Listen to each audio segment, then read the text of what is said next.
Bueno, buenas tardes. Creo que ya la mayoría ha ingresado. Seré su moderadora de hoy.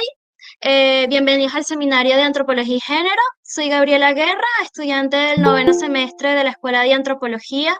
Gracias a todos por conectarse y por la puntualidad, así como también a todos los participantes. Muchas gracias por enviar sus informes. Les recordamos la dinámica con la que se ha venido haciendo en estos últimos módulos. Al ingresar, coloquen su nombre y apellido y al finalizar se va a socializar el link con el formulario de asistencia. A lo largo de este recorrido hemos pasado por dos módulos. El primero con el género como categoría de análisis social, con el que nos permite analizar a la sociedad a través de implicaciones sociales, políticas, económicas, religiosas y culturales, y no desde la diferencia anatómica, sino desde el valor cultural y moral que a la mujer se le ha otorgado, para después pasar por un segundo módulo que se dio un paseo, al igual que en el primero, a través de diferentes términos, así como de autores y de propuestas, para comprender en un primer paso la división sexual del trabajo, para después pasar por la violencia de género, en el cual se definió el patriarcado como un sistema de organización social en el que los puestos de poder político, económico y religioso se encuentran a manos de los hombres y que es a través de ella con el que la violencia, que es entendida como una construcción social, pretende controlar e intimidar a la mujer e incluso a los hombres para que no se salgan de los roles que la sociedad impone. Este módulo nos encontramos con las antropólogas Aimee Zambrano en conjunto de la antropóloga Mayrim Hill. Constará este módulo de tres partes. Este módulo se hablará de antropología, maternidad y migraciones, y como comenté ahorita, tiene tres partes: instinto materno, la maternidad en la pugna entre la naturaleza y la cultura, la maternidad como categoría biopolítica versus la maternidad como estrategia de supervivencia, y las migraciones, género y antropología. Estudio de casos, que quise hablar sobre la tesis de Marian Hill y los procesos migratorios de las mujeres afrovenezolanas entre el periodo 2016 y 2021. Como Marian se encuentra en Mozambique y por allá se encuentra alrededor de las 11 de la noche, vamos a empezar con ella. Entonces, me gustaría un poco hablar sobre esta antropóloga, Marian Athlet Hill García. Es antropóloga, especialista en derechos humanos y derechos de la mujer, experta en el diseño y aplicación de programas de formación sobre desarrollo sustentable, agroecología, políticas públicas, historia de África, experiencia en diseño y gestión de proyectos en comunidades y sectores sociales, gestión de proyectos de investigación. Es licenciada en antropología en la Universidad Central de Venezuela, máster de Cultura y Pensamiento de los Pueblos Negros en la Universidad Complutense de Madrid, en España, maestría en Procesos Sociopolíticos de Integración Venezolanos, Latinoamericanos y del Caribe, Escuela Superior Internacional y la Dirección de Sociopolítica y Cultura del Instituto de Altos Estudios, IDEA de Caracas. Diploma de Formación Permanente en Afrodescendencia en América Latina de la Universidad Complutense de Madrid. Sin más que agregar, le damos paso a Marín, por favor. Hola, buenas tardes. Gracias, Gabriela. Gracias a todas y todos por estar aquí y por participar de este espacio, y gracias a CUPAI por invitarme para participar dentro de la actividad. Sí, como explicaba Gabriela, voy a presentar lo que ha sido mi trabajo de investigación sobre la migración de mujeres afrodescendientes afrovenezolanas entre el periodo 2016-2021. Mujeres que migraron hacia Brasil, Colombia, Chile, Perú y Ecuador. En principio, para comenzar la presentación, siempre me gusta mencionar a las mujeres migrantes afrovenezolanas que formaron parte de este estudio.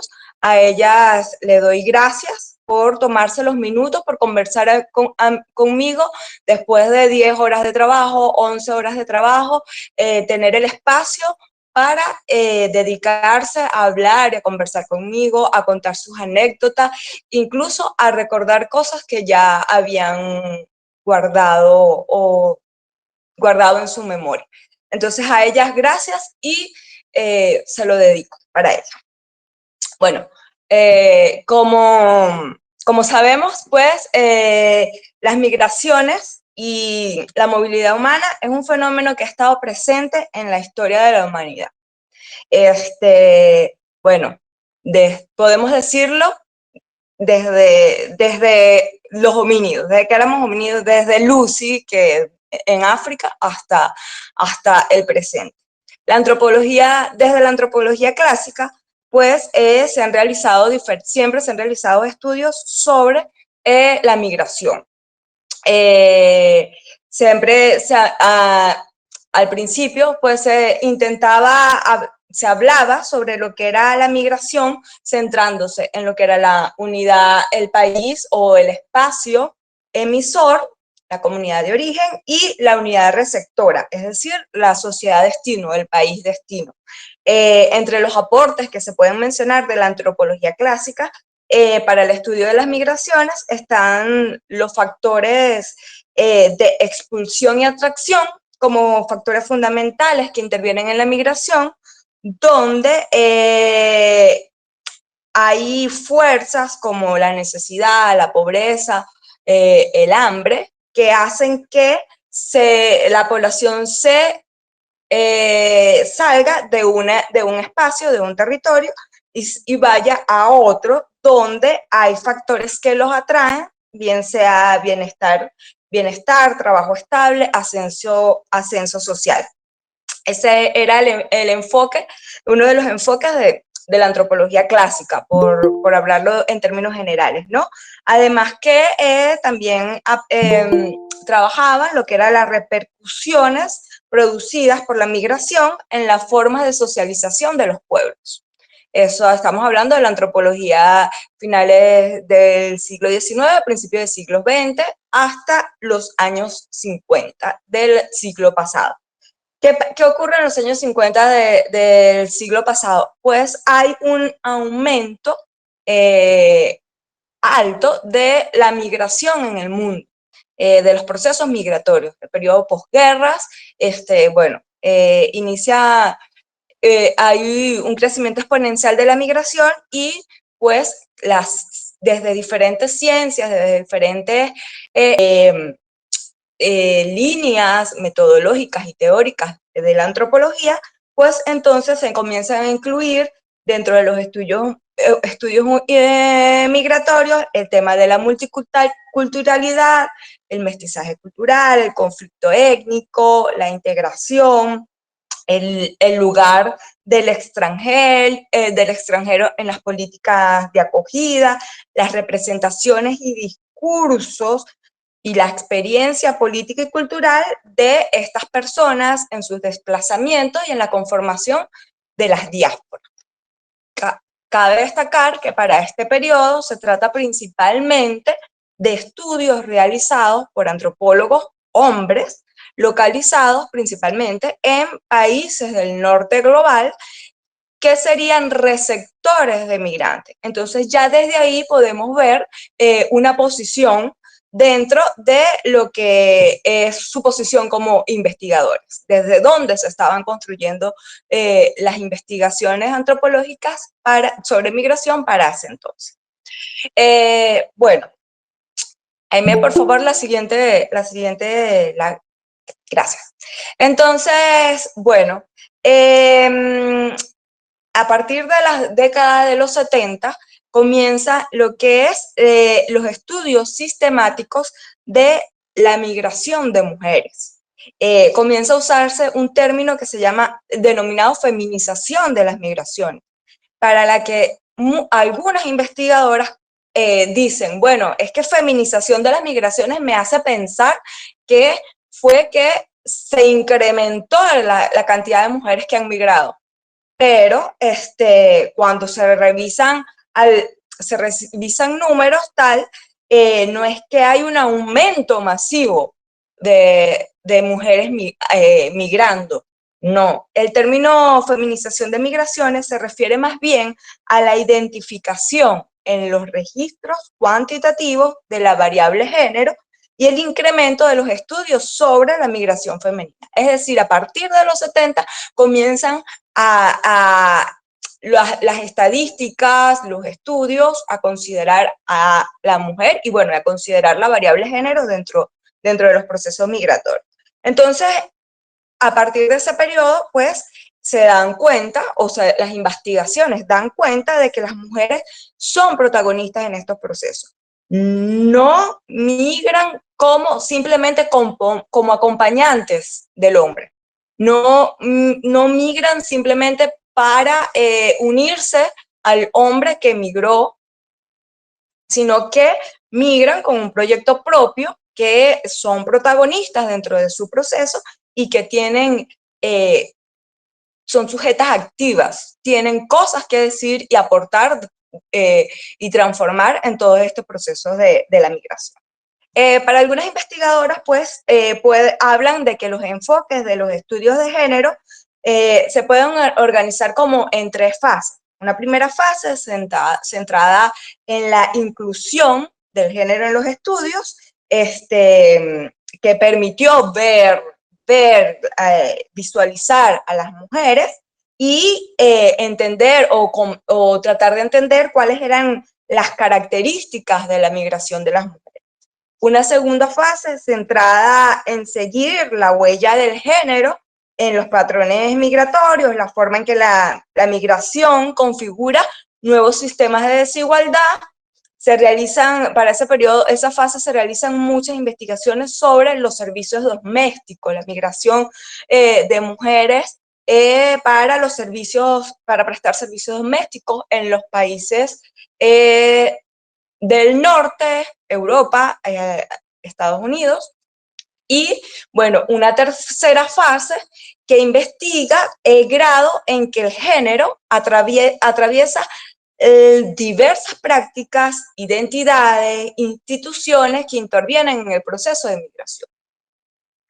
Yo, en mi experiencia, pues me atrevo a agregar una cuarta fase, que es una cuarta fase ya de este periodo, desde 2010 para acá, donde la migración también se ve influenciada por todo lo que son las redes sociales, las comunicaciones, y aquellos dos espacios que se veían en la antropología clásica de los países emisores de migrantes y los países receptores de migrantes, en esta nueva fase, y precisamente por las redes sociales, pues se ven como no como dos unidades separadas, sino como una unidad en la que se están produciendo diferentes procesos que algunos antropólogos han denominado, por lo menos, fenómenos como las familias transnacionales, integrada por personas que viven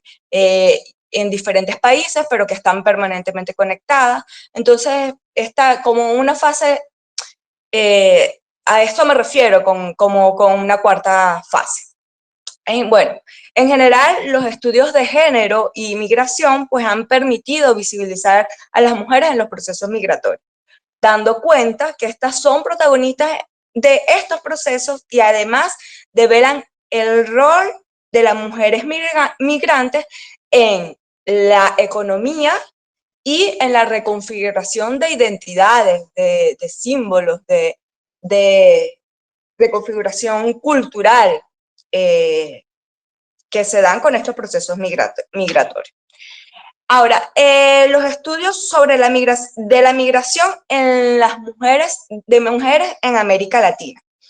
Así como en los años 70 comienza también a darse el estudio de la migración, los estudios de la migración de las mujeres, también comienza un proceso donde los países, América Latina, África, Asia, también comienzan a hacer, o hacen con más fuerzas los procesos investigativos en este tema. Entonces ya las investigaciones no son en su mayoría hechas desde era Estados Unidos, Europa, sino que ya que en América Latina también hay un incremento de los estudios sobre los estudios migratorios. Es decir, quienes se quedaron, aquellos que se quedaron, que no migraron, de aquellos que migraron pero volvieron. O sea, ya hay un nuevo espacio desde donde se realizan los estudios en América Latina. Y entonces, bueno, la migración de mujeres en América Latina pues se ha realizado desde diferentes enfoques teóricos y metodológicos que se han centrado en conocer la situación de las mujeres migrantes en cuanto a temas como el trabajo, la educación, los cambios en las estructuras familiares, las configuraciones de las familias transnacionales, los servicios de cuidado, la violencia de género, la integración, los estereotipos y la discriminación. Sin ánimo a generalizar, el grupo de investigaciones realizadas pues engloban o caracterizan que la migración de mujeres en América Latina ha sido principalmente de mujeres en edad reproductiva, que en los países hacia donde migran se dedican principalmente a trabajar las áreas de servicios, en especial los servicios domésticos, los servicios sexuales, o en el área de manufacturas, es decir, por ejemplo, las maquilas de ropa. Esto implica generalmente que los roles de cuidado en su familia son transferidos a otras mujeres, porque, bueno, las abuelas, las hermanas, las hijas, aquellas que se quedan en los países de origen, cambiando pues las dinámicas y las estructuras familiares tradicionales y, bueno, dando una creciente importancia a las familias transnacionales. Quiero destacar acá que en los trabajos realizados sobre el tema del racismo o que incluye los estudios de las mujeres migrantes racializadas, la CEPAL realizó un estudio en el 2020 para ver los desafíos los desafíos de la población migrante racializada en Latinoamérica. Y ella explica, quien coordina la investigación, dice que en su revisión bibliográfica que realiza, encontró pocos estudios cuantitativos que hablen sobre la desigualdad y discriminación que sufre la población migrante considerando la identidad étnica y racial. O sea, ya en general, en este estudio de la CEPAL te dice, son pocos los estudios que hay al respecto. Una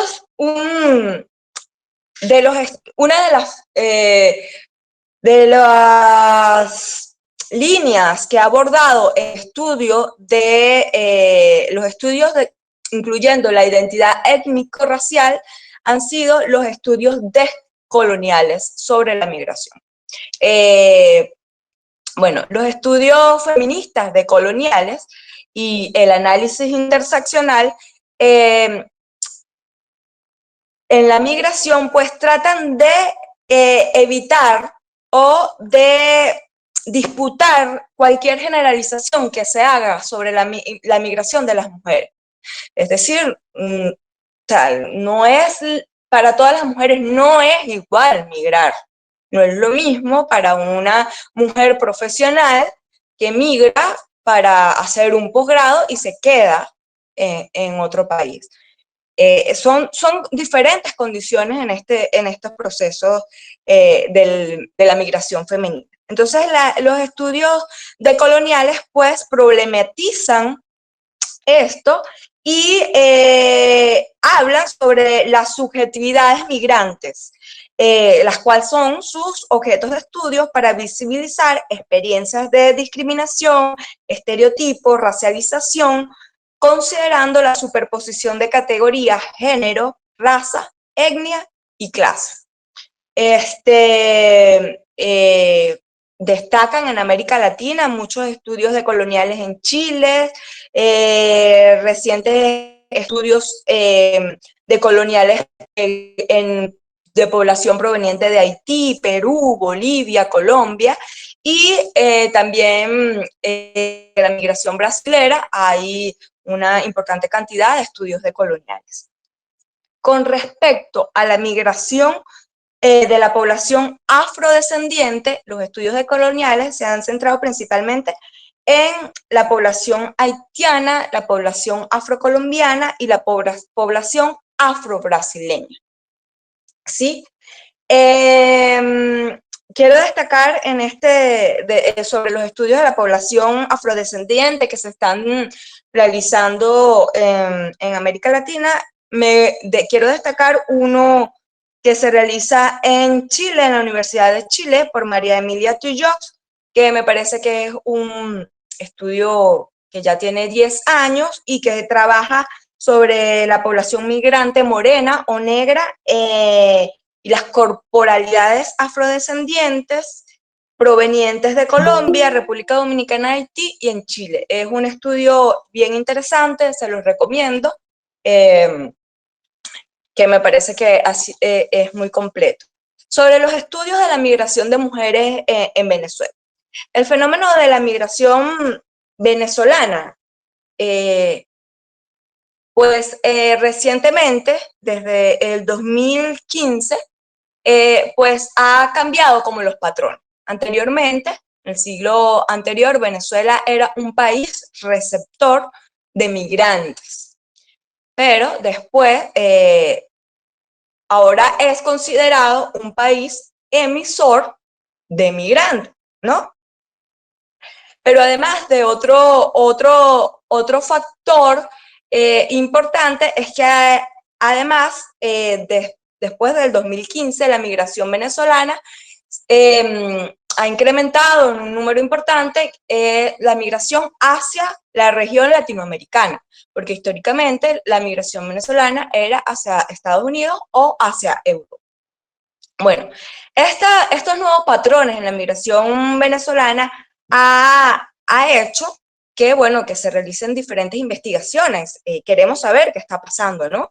Estas investigaciones pues están orientadas en principio a saber la cantidad, realmente la cantidad real de cuánta población ha migrado, de quiénes han migrado, cuáles son las causas, cuáles son las condiciones legales de los migrantes venezolanos, los protocolos de atención, las condiciones en los refugios, la inserción laboral, la violencia, las redes de trata, la situación de prostitución. Un abanico de investigaciones que se han realizado son lo que denominaría proyectos de investigación que son relativamente recientes, porque comienzan o se incrementan a partir del 2015. En específico, sobre la migración de personas venezolanas afrodescendientes, la Organización Internacional de Migraciones en el 2022 realizó un estudio exploratorio. Fue de las personas venezolanas afrodescendientes en general, no solo de mujeres. En ese estudio se trataba de ver cómo perciben las personas migrantes afrovenezolanas el acceso a los derechos en los países que residen. Entonces, los resultados que se obtienen es que, primero, la población a la que se les hizo las entrevistas, primero, no consideraban que la discriminación se diera por condiciones de etnia o raza, identidad étnica o raza, sino que ellos decían que era por ser migrante o por venir de Venezuela. Y otra de las cosas, otro de los resultados que arroja el estudio es que las personas se sentían incómodas cuando se les decía, se hacía referencia a que ellos formaban parte de una población afrodescendiente o negra. Ellos decían, no, para nada, no, yo no, bueno, yo soy morena, yo no soy afrodescendiente, no soy negra, tal.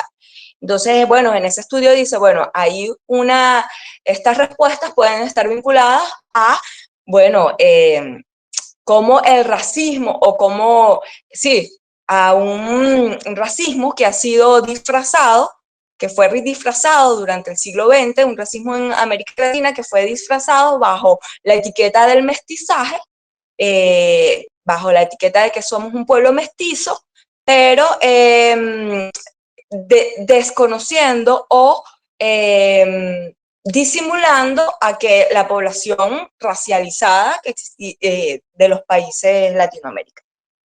Bueno, aparte de ese estudio, de verdad, son pocos o ninguno los estudios que abordan las mujeres migrantes afrovenezolanas. Ante toda esa cantidad de estudios que hay sobre la población venezolana, ajá, pero ¿qué pasa? Yo me pregunto, ¿qué pasa con las mujeres racializadas afrovenezolanas? ¿Tienen la migración en las mismas condiciones? Bueno, eh, por ahí comienzan mis preguntas.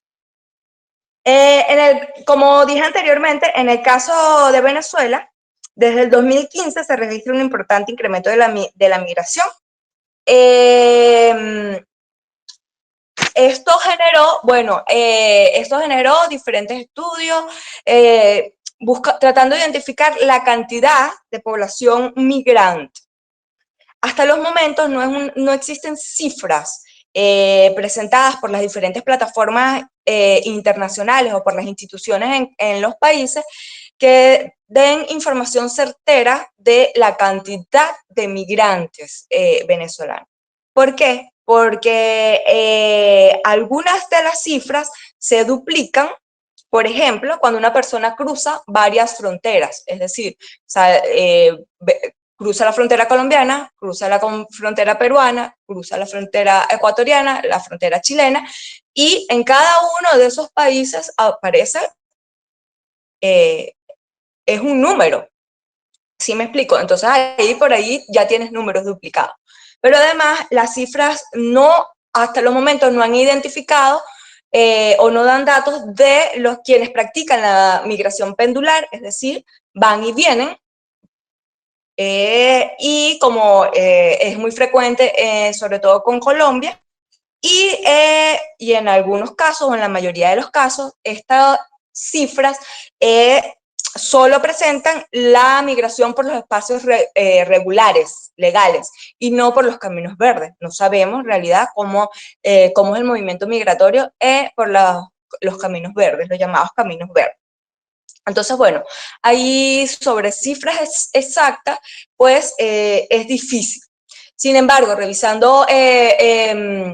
utilizando las cifras que tiene la Organización de Naciones Unidas, pues se ve que en Venezuela, desde el 2015, pues cambia la tendencia de la migración de mujeres.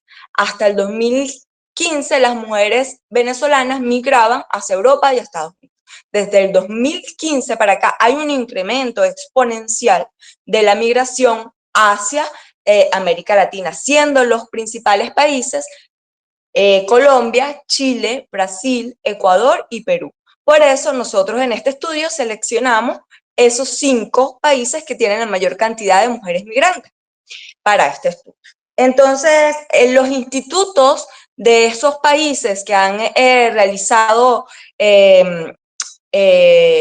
los institutos encargados del tema migratorio en esos países, pues han reflejado que se trata la migración venezolana se trata principalmente de una migración femenina, es decir, tiene un número mayor de mujeres migrantes.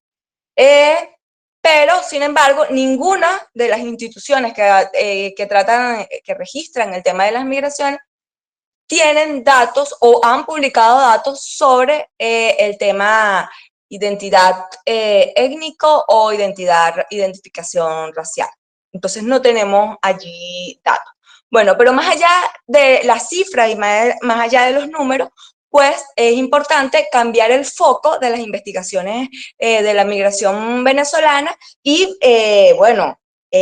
generar estudios o ampliar más el abanico de estudios donde podamos tener mayor información sobre cómo es el fenómeno migratorio de las mujeres venezolanas y precisamente de las mujeres afrovenezolanas. Por eso me planteé como objetivo general pues conocer la trayectoria de estas 14 mujeres afrovenezolanas que migraron durante los años 2016-2021 hasta Brasil, Chile, Colombia, Ecuador y Perú para visualizar los diferentes mecanismos de discriminación y desigualdad. Entre los objetivos específicos fue planteado, estuvo analizar la información existente sobre las migraciones de mujeres afro, tanto en los organismos multilaterales como organizaciones no gubernamentales y gobiernos, ¿no? ¿Qué números tienen? ¿Qué cifras? Fue una revisión, bueno, país por país para ver qué es lo que tenemos. Identificar las causas que llevaron a estas mujeres afrovenezolanas a iniciar los procesos migratorios, describir cómo fue la ruta migratoria, caracterizar cómo fue el proceso de inserción en los países de acogida y describir cómo las condiciones de vida de estas mujeres migrantes. Esta investigación la realizamos desde la perspectiva del feminismo decolonial y la interseccionalidad, específicamente de la propuesta por María Lugones. ¿Por qué? Porque, bueno, María Lugones plantea que el feminismo decolonial es la crítica a la opresión del género y consiste en conocer las prácticas y respuestas que no están contenidas en las estructuras opresivas. Entonces, ella nos da una serie de elementos como una relación oprimir-resistir, una subjetividad activa y una subjetividad resistente, un locus fracturado, una diferencia colonial, categorías a través de la cual ella intenta explicar que, bueno, los seres colonizados resisten a las opresiones desde una resistencia que no significa enfrentamiento. Para Lugones, los seres colonizados viven la colonialidad como otros, como aquellos que fueron definidos desde la colonia, pero a la vez, como seres colonizados, tenemos una visión propia, que es desde lo comunal, de lo que está apoyada por nuestra comunidad ancestral y presente, ¿no? Entonces, es como que los seres colonizados estamos en dos mundos, ¿no? En dos realidades, dice ella. La que el sistema colonial nos impone y aquellas realidades en las que nosotros, y nuestro entorno, nuestros ancestros, nuestras comunidades, nuestras localidades, pues somos. Sí, nos hemos construido. Entonces, no hay una sola realidad, dice Lugones, hay dos realidades. Entonces, bueno, desde esta perspectiva, pues yo considero que nos permite ver cómo las mujeres migrantes afro-venezolanas son sujetos activos donde la colonialidad de género ha ejercido históricamente y continúa ejerciendo múltiples opresiones. Y nos permite también analizar cómo estas mujeres han construido subjetividades que les permiten resistir desde sus condiciones recientes de vida a todas esas opresiones y, bueno, a todo lo que fue ese proceso migratorio. Además, utilizamos dentro de esta investigación la metáfora de interseccionalidad que utiliza Lugones de entretejido. Es decir, en los cuerpos de estas mujeres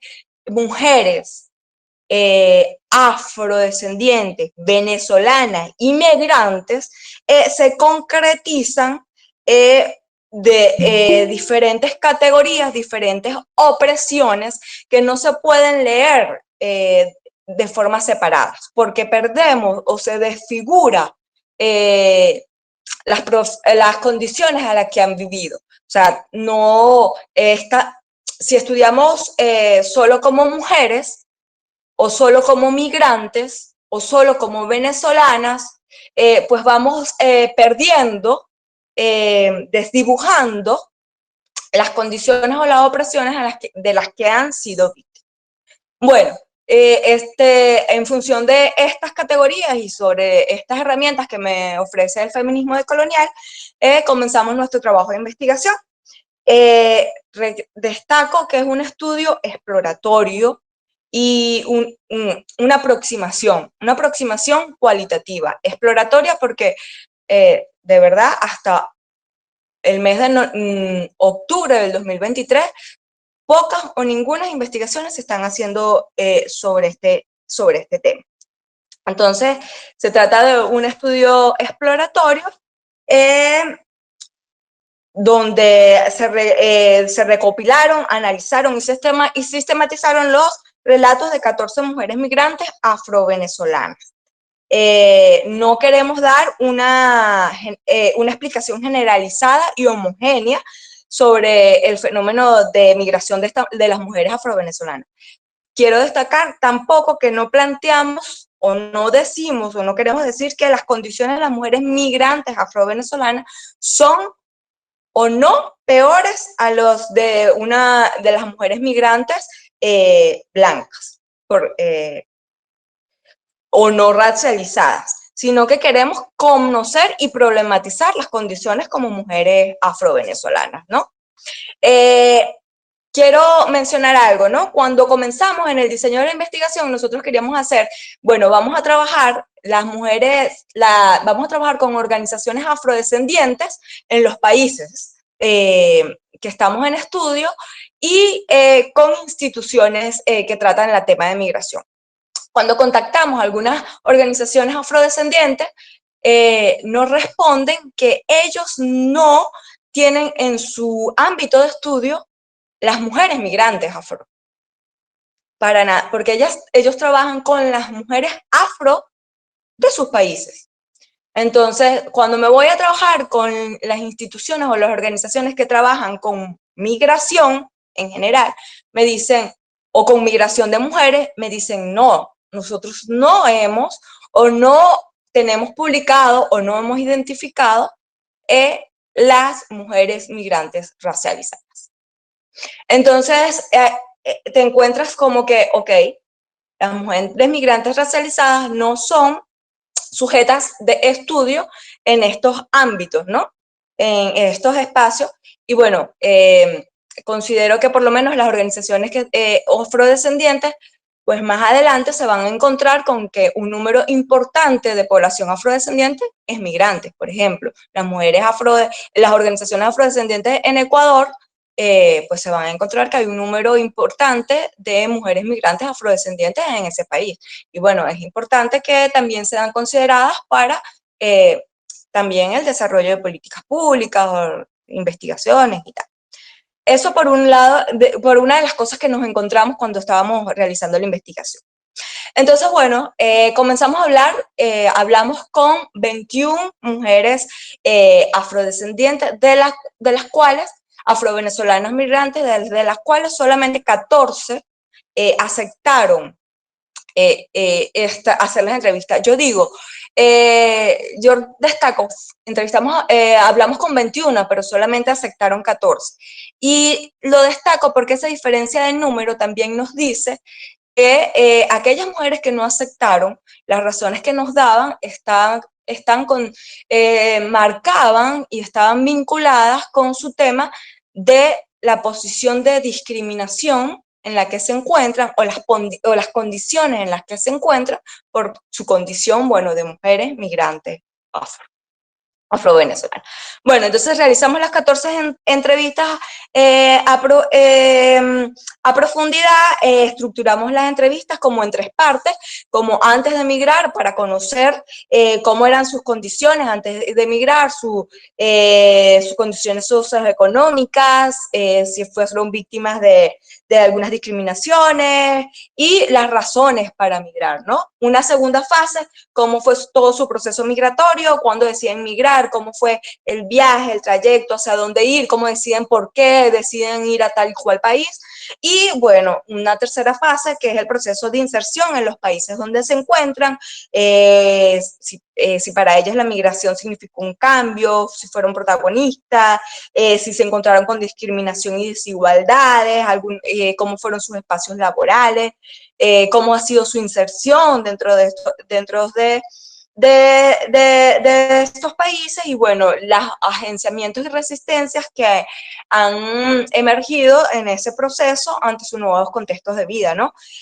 Y uno de los elementos que también, el aquí, que mencionamos acá, que se llama aquí y allá, porque estas mujeres, ellas lo decían, estamos aquí y allá, están en una constante comunicación con Venezuela, con su familia en Venezuela, tal, pero además emocionalmente están en Venezuela, aunque físicamente están en otro país. Las 14 mujeres migrantes entrevistadas, pues, están en un rango de edad entre 25 y 52 años. Al menos 12 habían culminado sus estudios de bachillerato, una de ellas tenía posgrado, otras dos eran universitarias, tenían estudios en TCU, estudios en enfermería, solamente 2 de ellas no terminaron el bachillerato. Y bueno, tenían trabajos formales, solo una se encontraba desempleada, pero tenían trabajos formales, ¿no? 7 estaban solteras y 7 con parejas. Esto lo digo porque, como mencioné anteriormente, siempre la mujer estaba asociada a la migración masculina, ¿no? En los estudios clásicos. En este caso, pues, 7 de ellas eran solteras, ¿no? Pero las que migraron con parejas, ellas destacan que ellas tomaron la decisión de migrar y que si la pareja hubiese dicho que se quedaba en Venezuela, ellas igual emigraban, ¿no? O sea, ellas no fueron acompañando a su esposo, ellas migraron porque fue su proyecto, fue su decisión. Entonces, bueno, de ellas, 9 migraron, tienen hijos, pero solamente de las que tienen hijos, solamente 5 migraron con sus hijos. 4 se quedaron con sus madres, o sea, las madres, las abuelas que se quedaron cuidando a la familia. Bueno, sobre las razones para migrar, estas mujeres nos dicen que las principales razones fueron de tipo económica, tenían dificultades para acceder a alimentos, tenían dificultades para acceder al sistema de salud con buenas condiciones, para obtener medicamentos, entonces simplemente ellos no vieron otra opción, sino que emigrar. Ellas deciden viajar, y a dónde viajar, porque había otras mujeres, y quiero destacar este caso porque ellas dicen, porque mi hermana estaba en tal país, porque mi amiga estaba en tal país, porque mi tía, siempre hacen referencia a otra mujer que ya había migrado. Y bueno, los estudios realizados sobre la migración de mujeres, algunos de ellos dicen que la mujer siempre tiende a ser atracción para llevarse el grupo familiar o el grupo más cercano, ¿no? Entonces, es como una migración en grupo, en el caso de la migración de mujeres. Entonces, bueno, ellas deciden viajar hacia los países cercanos donde están algunas conocidas, amigas, familiares. Sobre los trayectos migratorios, ellas nos hablan que fueron fáciles, que ellas iban con miedo por todas las redes sociales, por todo lo que decía, lo que acontecía, pero que fueron trayectos fáciles, donde se encontraron mucha población migrante, muchas mujeres migrantes, pero que no sufrieron ningún hecho de violencia. Ellas iban preocupadas, pero no sufrieron ningún tipo de violencia. Siempre hablan de que había una red, ¿no? Donde decía, aquel es la persona que te va a pasar, o sea, ya había como una red de comunicación donde se iban informando cómo hacer el proceso migratorio más fácil.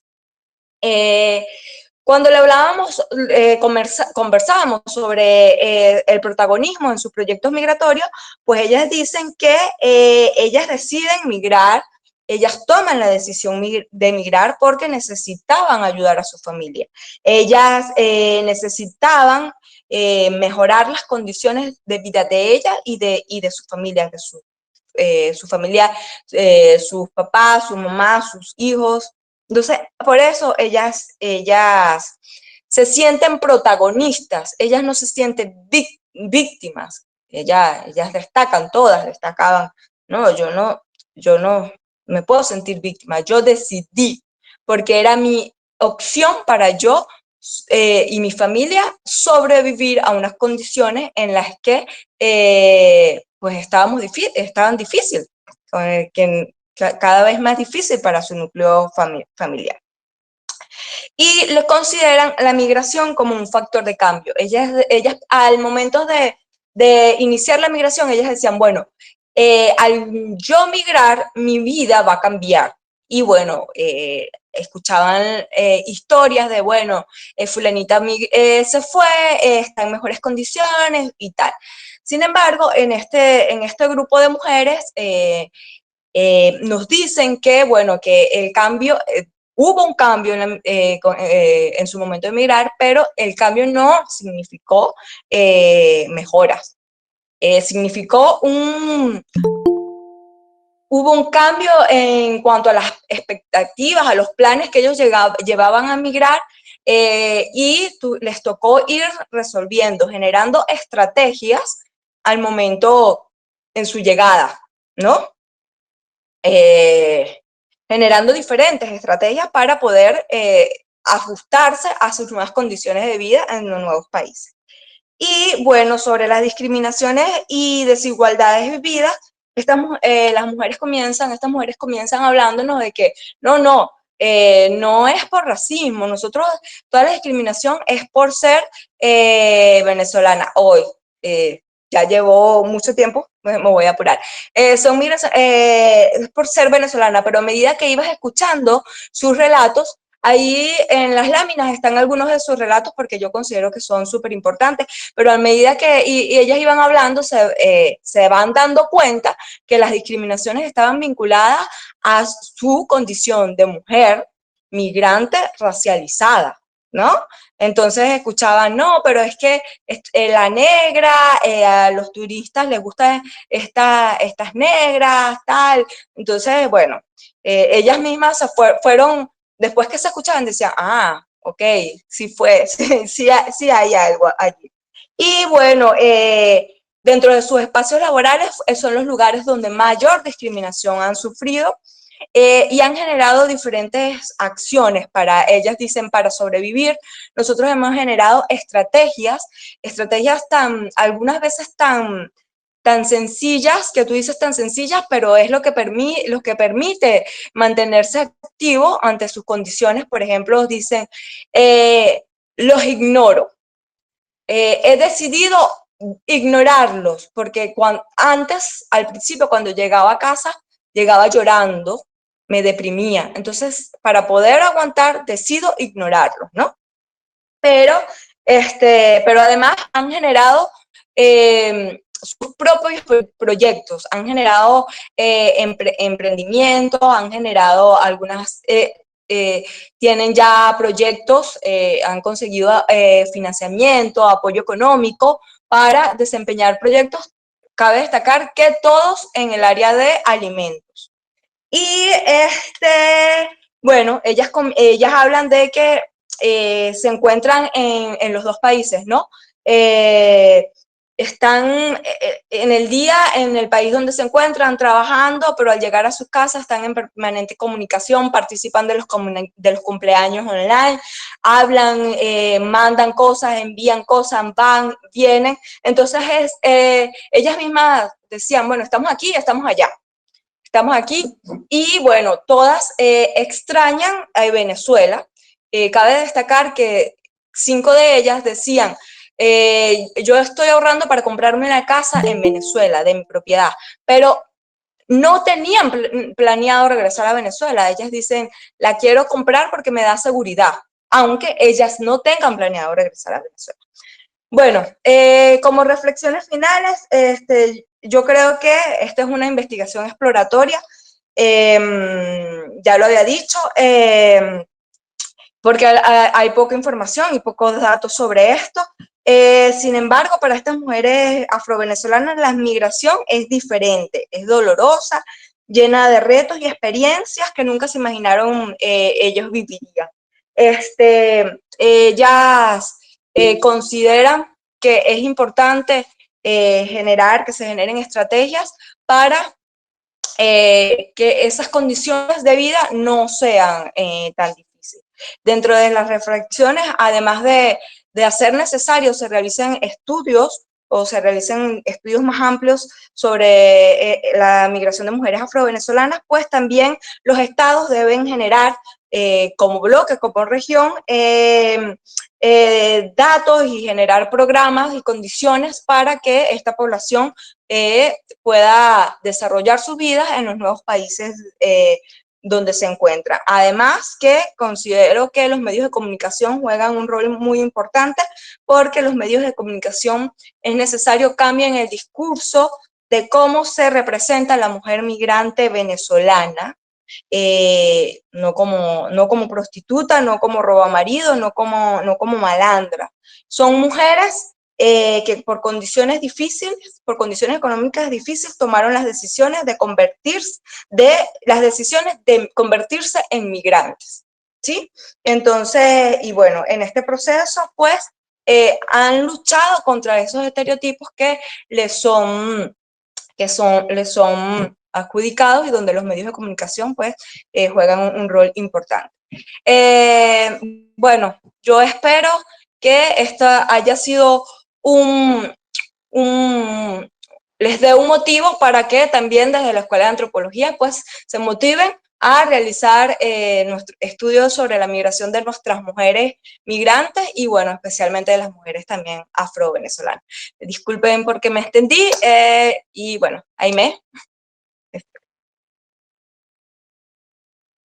Muchas gracias, Mayrin, por todas tus reflexiones y por el conocimiento que nos estás aportando.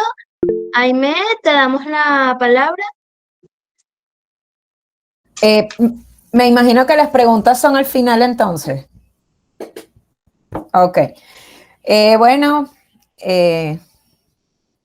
felicitaciones, Mayrin, por todo ese trabajo que hiciste, de verdad. Y bueno, y gracias por traerlo acá y por presentar, ¿no? Bueno, entonces, buenas tardes. Gracias nuevamente por estar todos y todas en este espacio. Bueno, el día de hoy vamos a ver, ya vimos lo que tenía que ver con el tema de migración. Vamos a ver lo que tiene que ver ahora con maternidad, antropología y género.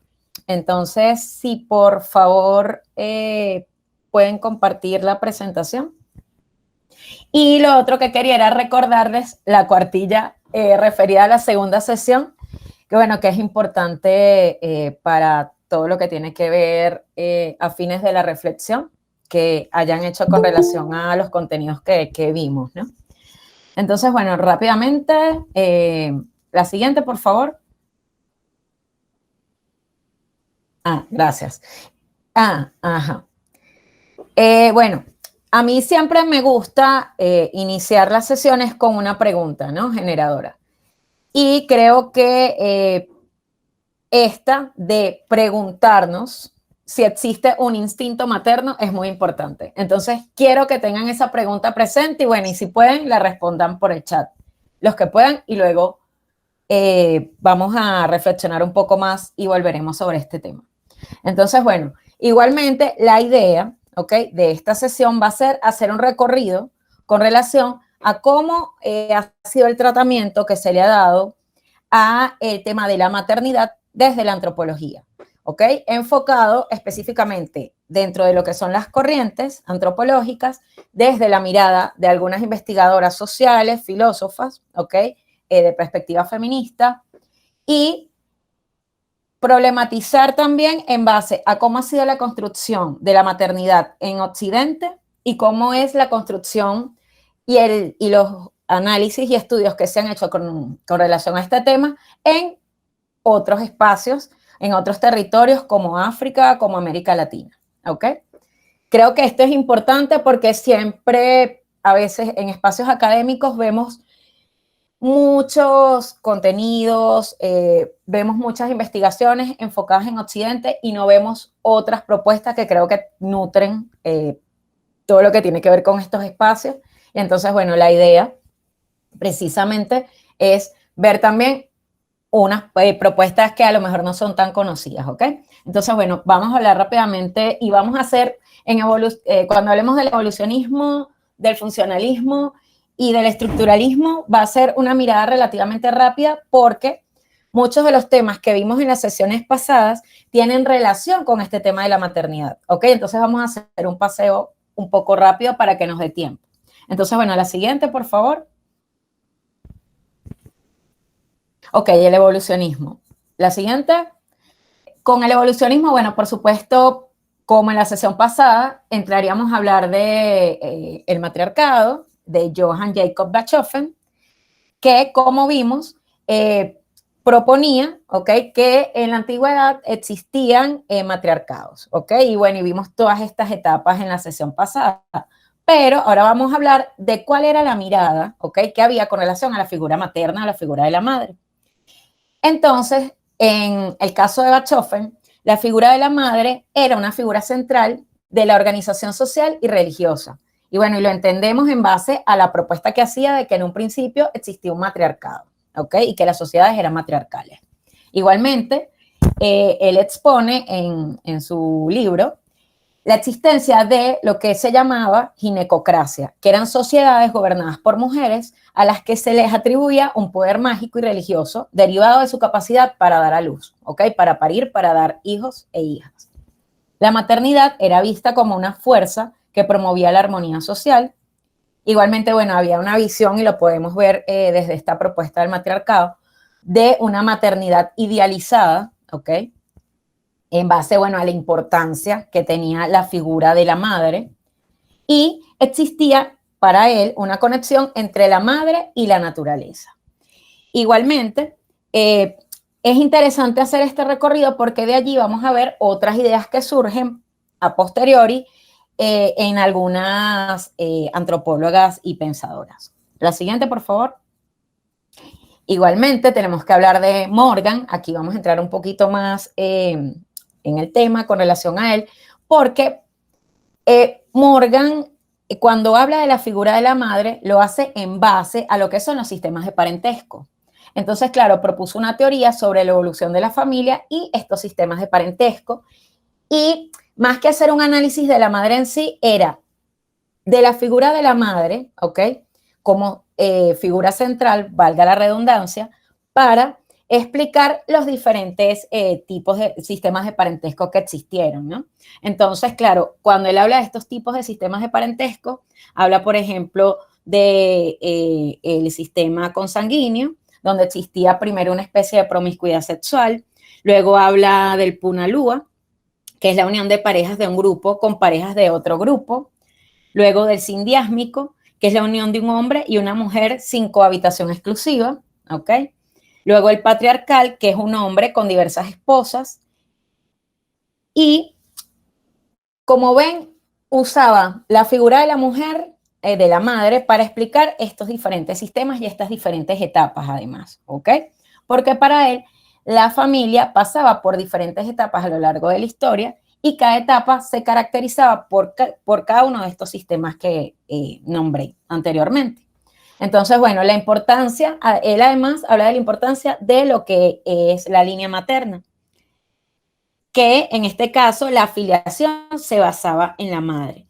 Por supuesto, muchas críticas a la obra de Morgan, como fue la falta de datos, la visión eurocéntrica y, por supuesto, un sesgo patriarcal. La siguiente, por favor.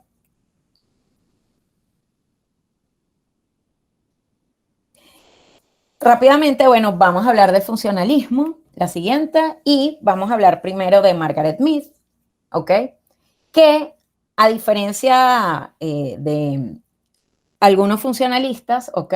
Y a diferencia de los evolucionistas, tenía otra mirada con relación a lo que era la maternidad, porque para ella la maternidad no es una experiencia universal, ¿ok? La maternidad se construye en base al contexto cultural, que esto, bueno, es una idea que irrumpe y que rompe con esa mirada universal de la madre, ¿no? Igualmente, y muy de la mano con la primera premisa, que es que no es una experiencia universal, entonces eso implica que la cultura moldea a la maternidad, ¿ok? Y esto implica que moldea los roles, las experiencias y las expectativas, ¿ok? En algunas culturas la maternidad se ve como una respuesta comunitaria incluso, no una respuesta individual. Entonces, por eso, cuando se habla de que es una respuesta comunitaria, ella analizó en Samoa la importancia de la crianza compartida, ¿ok? Entre mujeres e incluso entre hombres. Recordemos que además ella hizo, cuando analizamos en la primera sesión, vimos los diferentes análisis que ella hacía de varios grupos y que había un grupo en la que hombres y mujeres tenían roles equiparables o muy cercanos. Y en estos casos los hombres también participaban de la crianza de esos hijos y de esas hijas. Igualmente, Margaret Mead abogó por la crianza compartida, ya que en las culturas donde vio que existía este modelo, ella, bueno, desde su percepción desde Occidente, veía que estos niños y estas niñas eran más felices y saludables, ¿ok? Entonces, bueno, para ella este tema de compartir los roles de crianza lo ve como importante. Igualmente, bueno, ella abogaba porque la maternidad debería ser una elección personal, ¿ok? Ya que no hay una sola forma de ser madre. Entonces, no hay una maternidad, sino que hay diferentes maternidades. Y, por supuesto, hablaba de la importancia del apoyo social en la maternidad. ¿Qué implica eso? Que necesitas el apoyo de las familias, de las comunidades y de los gobiernos, ¿ok? Para la crianza de los hijos y de las hijas. No es un hecho aislado e individual, sino que la crianza de hijos e hijas se hace, bueno, en conjunto, ¿no? La siguiente, por favor, o debería hacerse en conjunto. Ahora, en el caso de Malinowski, y lo vimos en la sesión pasada, cuando hablábamos de la división sexual del trabajo o el tema de los cuidados, el rol de la madre era muy importante. ¿Por qué? Porque la madre era el centro del hogar, ¿ok? En la sociedad matrilineal trobriandesa, la madre era esta figura central del hogar y era la responsable, por supuesto, de la crianza y la educación de los hijos y de las hijas. ¿Sí? Esto ya lo hemos dicho en sesiones pasadas. Igualmente, en su obra hace un análisis sobre la lactancia materna que es interesante, ya que la considera una práctica esencial para la salud y el bienestar del niño. Esto me llamó la atención. Igualmente, bueno, hace un énfasis en la importancia cultural de la maternidad, desafía a las ideas occidentales sobre la maternidad, ¿ok? Igualmente, observa este tema del cuidado colectivo de los niños y de las niñas. Para él la maternidad es una institución social y cultural, no únicamente biológica, ¿sí? Y analizó mucho esas relaciones madre-hijo, ¿no? Las relaciones entre madre e hijo eran descritas como afectuosas y cercanas. A pesar de todos estos análisis que hizo con relación a la maternidad, no hay que dejar de señalar, y que ya lo hicimos en sesiones pasadas también, que a pesar de todas estas descripciones y todos estos análisis, siempre veía a esta madre o a estas mujeres como un anexo de los hombres que al final eran su objeto sujeto principal de las investigaciones, ¿no? Y por ende eso implica que entre las críticas que se le hace a Malinowski está el tema de la falta de perspectiva de género, ya que no tomaba suficientemente en cuenta la perspectiva de las mujeres y su experiencia como madres, sino que lo hacía desde lo que le decían los hombres y desde lo que él observaba. Igualmente el tema de las generalizaciones, o sea, lo que vio en esa sociedad intentó generalizarlo para otras sociedades. La siguiente, por favor. Vamos a hablar un poco también de Radcliffe Brown, que en el 39, igualmente en sus trabajos, ve que la maternidad es un elemento fundamental en el tema de la construcción de lo que es la estructura social, ¿ok? Y lo más importante en este caso sería la relación madre-hijo, que la ve como la unidad fundamental. Y esto muy de la mano también, bueno, de todo eso que tiene que ver con estos sistemas de parentesco, ¿no?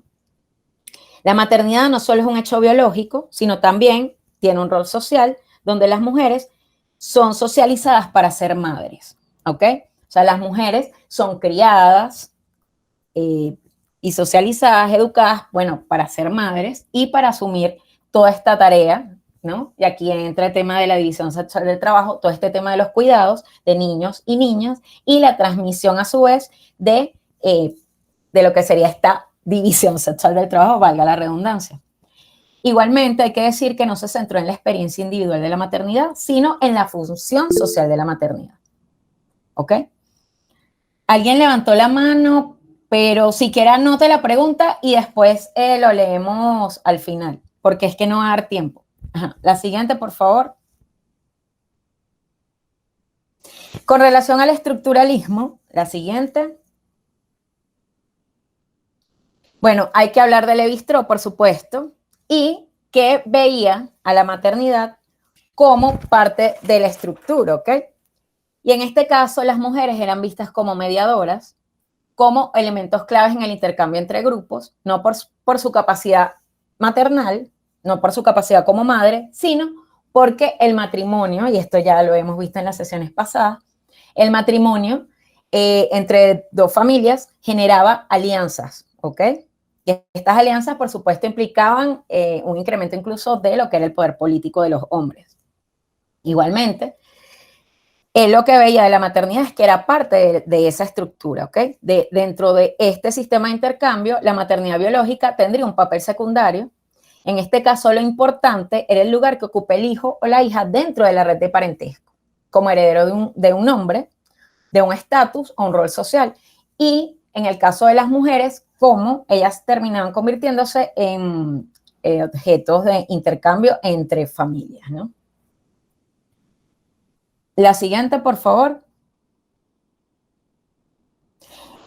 En el caso de Cherry Horner, que también la vimos en la sesión pasada, para ella, o lo que ella alega en sus trabajos, es que la maternidad es una experiencia social. Y ella habla de la maternidad como un símbolo cultural universal, que representa a la naturaleza, a la fertilidad, a la crianza y al sacrificio.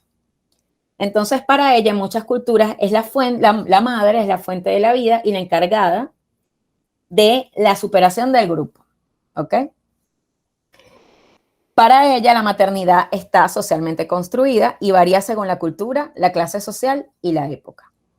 Igualmente, claro, en un principio para ella, la madre era este símbolo, pero luego ella cuestiona esta asociación que hay de la maternidad con lo natural y lo femenino. ¿Por qué? Porque, bueno, propone que la maternidad es una construcción social moldeada por la cultura, ¿sí?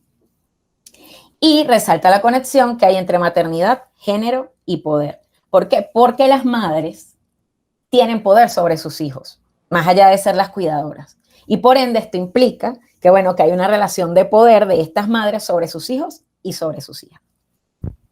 La siguiente, por favor. Igualmente, bueno, vamos a ver lo que alegaba Michelle Rosaldo en el 74 sobre la maternidad y la identidad, ya que además esto es muy interesante porque habla de cómo la maternidad es una experiencia transformadora. ¿Transformadora en qué sentido? Que la maternidad transforma la identidad de una mujer, su relación con el mundo y su percepción del tiempo. ¿Ok? Para ella el hecho de ser madre, bueno, generaba todo un cambio en esta mujer que pasaba por esta etapa de la vida, ¿no? Igualmente, para ella la maternidad es una experiencia culturalmente específica y por ende critica la visión universal de la maternidad y destaca cómo la experiencia de ser madre está moldeada por la cultura, la clase social, la etnia y circunstancias individuales. Igualmente, para ella la maternidad es un espacio de resistencia, o era un espacio de resistencia. Ella falleció muy joven. ¿Por qué? Porque estos espacios de la maternidad permiten que las mujeres desafíen normas sociales y que construyan nuevas formas de ser madre. Y vemos que desde Margaret Mead para acá entra como este tema de cómo existen diversas formas de ser madre, ¿ok? No hay una sola forma de construir la maternidad, sino existen diferentes formas de construir las maternidades. Esto pasa un poco con el tema de cuál es el objeto del feminismo. ¿Es la mujer o son las mujeres? ¿Sí? Igualmente, la maternidad como una fuente de construcción de conocimiento, ¿ok? Y para ella la maternidad es una fuente válida de conocimiento antropológico además. La maternidad como una relación compleja, ¿ok?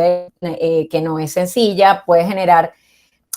Muchas veces hay una romantización de esta maternidad, pero la maternidad en sí implica amor, implica tristeza, implica muchas cosas, ¿no? Para ella era una relación compleja, no era una relación idealizada, ¿sí? Y por ende, eso implica que ella hace una desromantización de la maternidad, porque para ella era una experiencia ambivalente. Implica amor, pero también implica tristeza. Puede implicar en algunos casos libertad para algunas mujeres, pero en otros casos puede implicar una prisión. E igualmente para ella era importante este tema de la crianza de los niños y las niñas en comunidad. ¿Ok? No desde una maternidad individual, sino desde una maternidad colectivizada, podríamos decirlo así. La siguiente, por favor. Françoise Héritier, que también la vimos en la sesión pasada, sobre todo viéndola enfocada en el tema de la violencia, pero para ella el tema de la madre es el vínculo principal. Y para ella no existe el instinto materno. Ella aboga porque no hay un instinto materno, ¿ok? Y que la maternidad lo que implica es un control sobre la fecundidad de las mujeres, ¿ok? Vean que es otra mirada totalmente diferente. Porque además la paternidad se diferencia de la maternidad y esta diferencia es evidente y se establece a través de mecanismos sociales y culturales. Cuando ella habla del control sobre la fecundidad de las mujeres, ella explica que este es uno de los principales orígenes del sistema de desigualdad entre hombres y mujeres. Que este control lo llevan los hombres con mecanismos de poder como son la fuerza física y simbólica que legitiman el orden social que existe, ¿ok? Y por supuesto, bueno, ya habla de la madre como vínculo. ¿Por qué? Porque debido a que hay una certeza biológica siempre de quién va a ser la madre, ¿ok? Más no de quién es el padre, entonces la madre para ella es el vínculo indiscutible con el hijo o la hija. O sea, siempre se va a saber quién es la madre, pero no necesariamente se va a saber quién es el padre, ¿no? La siguiente, por favor. Y lo otro es que el padre necesita ser socialmente conocido. En el caso de la madre, no. En el caso de la madre, ella es biológicamente conocida, porque ella es quien pare, quien tiene los hijos. Ahora sí, la siguiente, por favor. Y ahora les voy a presentar a otra investigadora que no habíamos visto, ¿ok? Que se llama Karen Sachs. Y ella hace una revisión de Engels. ¿Por qué? Porque ella además es marxista. Y en su obra, que se llama Sister and Wife, ella critica la idea de la maternidad como un instinto o únicamente desde un rol biológico universal. Ella propone que la maternidad, como ya hemos visto, han hecho las demás, es una construcción social y propone que las experiencias y significantes de la maternidad varían según la cultura y la organización social, ¿ok? La forma en que se organiza el trabajo en una sociedad determina en gran medida cómo se vive la maternidad, ¿ok? Y hay que entender también que, bueno, que como es marxista, para ella el tema del trabajo y el tema de la división sexual del trabajo es sumamente importante para analizar todo lo que tiene que ver con este tema de esta construcción social de la maternidad, ¿no? Para ella, en las sociedades donde las mujeres son las responsables principales del cuidado de los hijos, la maternidad puede limitar sus oportunidades y su autonomía, ¿sí? Y además, ella rebate que la dominación masculina esté relacionada con la condición de madres de las mujeres. Y lo hace en base a este trabajo, que yo no encontré una foto de ella, sino que, bueno, encontré una foto, fue de su libro, entonces la coloqué, porque ella además divide, ¿ok? Ella explica que en las sociedades existen dos modos, un modo de producción comunal y un modo de producción familiar. Y dentro de lo que sería ese modo de producción comunal, son comunidades de propietarios en los que no hay grandes diferencias entre las hermanas y las esposas. Ojo, esto es los análisis que ella hizo, ¿sí? Pero cuando nos vamos al modo de producción familiar, los grupos familiares controlan los medios de producción y el estatus de las mujeres. Y esto varía según sean esposas o hermanas. Y mejora si son esposas, si son hermanas, perdón. Entonces, para ella, el tema de la madre, ¿ok? No implica tanto que sean dominadas, porque en el caso de las hermanas ocurre lo mismo, ¿ok? A pesar de que no sean madres o estén casadas, ¿no? Entonces, me parece interesante traerlo acá, este análisis. La siguiente, por favor. Entonces, ahora, yo voy a intentar hacer un recorrido porque quería contraponer varias miradas, ¿ok? Con relación al tema de la maternidad.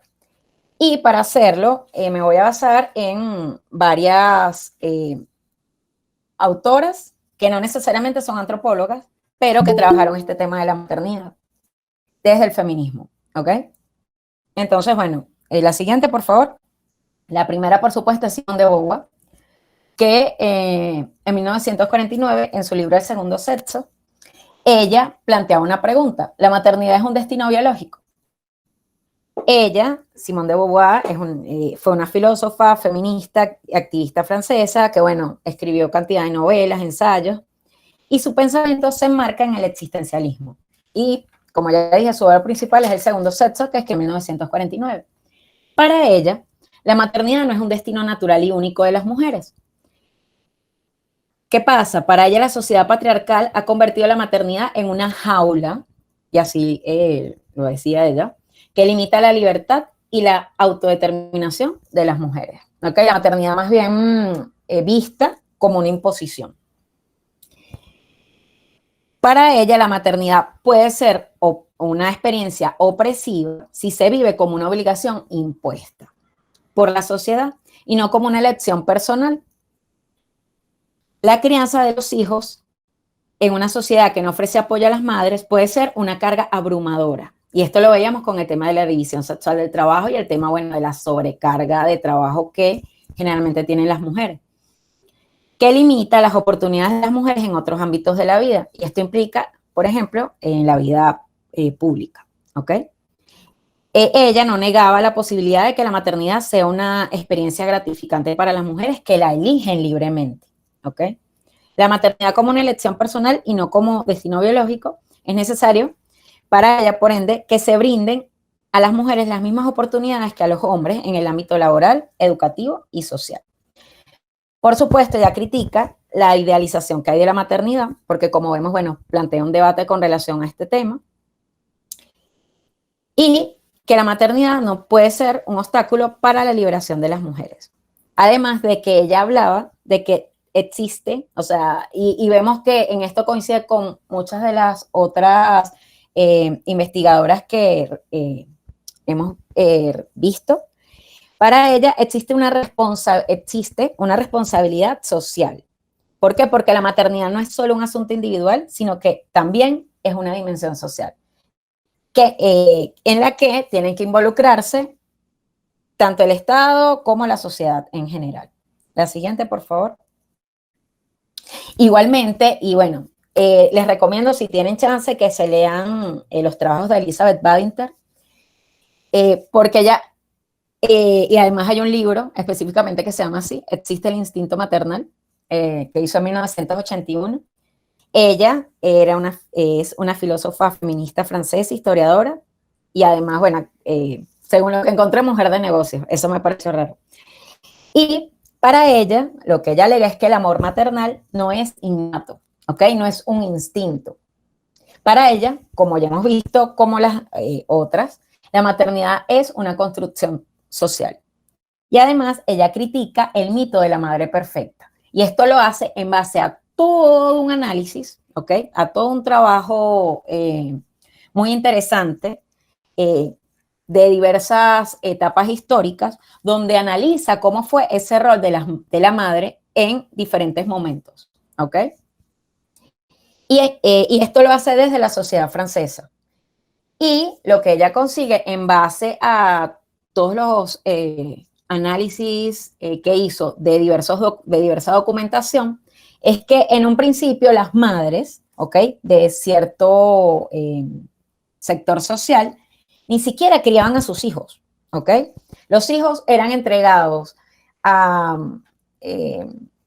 centros, ¿ok? Que en este caso no serían orfanatos, sino eran puestos en centros donde crecían, donde eran educados, y bueno, y luego cuando ya estaban relativamente adultos es cuando volvían, ¿ok? A la casa. O sea, las madres no se ocupaban de los hijos, no los amamantaban ni siquiera. O sea, incluso ella, en su obra, muestra una serie de etapas asociadas a cómo era el trato y a cómo era la mirada que había con relación a los niños, que esto también es súper interesante, porque a la par de la construcción de esa mirada idealizada de la maternidad, hay una construcción de la figura del niño. Y hablo del niño porque la niña ni siquiera aparecía, ¿ok? Se hablaba era de niños varones. Y ella explica además en su obra cómo esta mirada del niño como un estorbo, que es como era visto en un principio, en cierto momento de la historia en Francia, cambia cuando Rousseau escribe su libro, ¿ok? Que ahorita se me fue el nombre del libro de Rousseau, pero bueno, escribe, porque tengo el nombre de Sofía, que Sofía es la El mirada. Emilio. El El Emilio. Emilio, exacto. Cuando escribe el Emilio, que además es un tratado de cómo tiene que ser la educación, ¿ok? Del hombre, primero del niño y luego del hombre, que va a ir hacia lo que es la vida pública. Gracias a este libro es que comienza un cambio, una transformación en la mirada que se le da a estos niños, ¿ok? A estos niños varones además que van a ir a esa vida pública. Y entonces las madres, por supuesto, allí pasan a cumplir un rol de cuidadoras de ese hombre, de ese pequeño hombre que, bueno, va a hacer la vida pública y va a transformar a la sociedad. Pero cuando leen el capítulo de Sofía, que además es un solo capítulo, ven que la mirada de Rousseau de la mujer, en este caso de la niña, y cómo esa niña tiene que ir creciendo y cómo tiene que ser educada, es como es de un apéndice de este Emilio que tiene que, de una u otra forma, ser una niña, una mujer complaciente para que él pueda lograr todo lo que quiera hacer en esta vida pública, ¿ok?